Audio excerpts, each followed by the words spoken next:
And here's part 2, guys. I left off at the overflow. If I can get this thing off. It's slippery.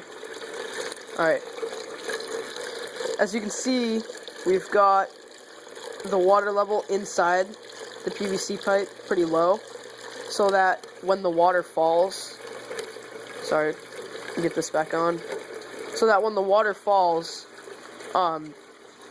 it's falling a long distance and mixing up everything at the bottom, so that there's not just stuff sitting at the bottom, because our PVC pipe, our suction pipe, is like about right there, so it's not all the way to the bottom sucking everything. So we thought it'd be best to have water fall from a long distance and stir up everything, keep everything suspended so it can suck it up. Which brings me down to the sump. Obviously we got the same overflow set up here.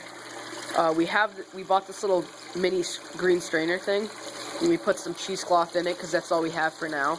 We're gonna get some filter floss later, so that comes down into here and gets filtered out through there, comes down. And here's our gigantic protein skimmer, guys. It's not running now, but we tested it and it's working good.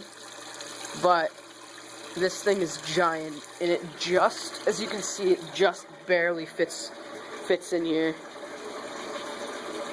So there's the pump right there.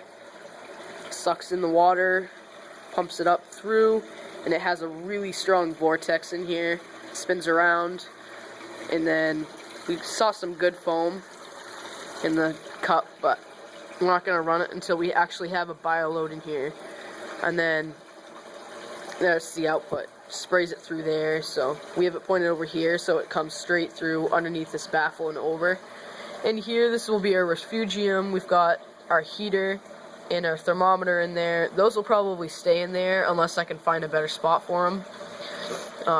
I made the refugium part the biggest so we can grow as much macroalgae as we can. So, and then after that, it comes over, spills up into here, comes up and over into our return chamber, which we have the Rio 2500 and the smaller Rio pump up there, over there, to be pumping the water around, get it moving. We're gonna have our pump from the 10-gallon in here somewhere, either the first or the second chamber, to be suspending things in the air, keep them up in the air like detritus, stop it from settling at the bottom. So yeah, I'm liking this setup so far, guys. It is a little noisy, and it'll be much noisier with the protein skimmer, but it is down in my basement, so it's not gonna really matter. Here's our electrical setup. Obviously, we're going to have the wires more organized. So, and it comes up into here and dispersed through a duck bill. And the water is thrown that way. So you can see that's the wave right there, guys. That the J-bow is making.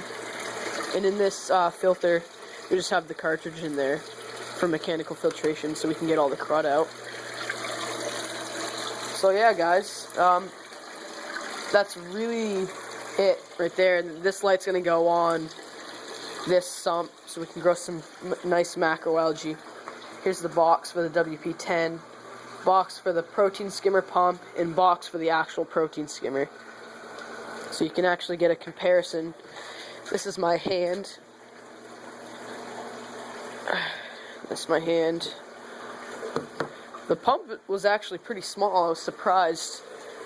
So you can see, that's the pump right there. And that's my hand. So, pump's like that big. But as you can see, it moves water nicely. So, yeah, guys, that's gonna be just about it. We're gonna let those scallops in there deteriorate and build up ammonia.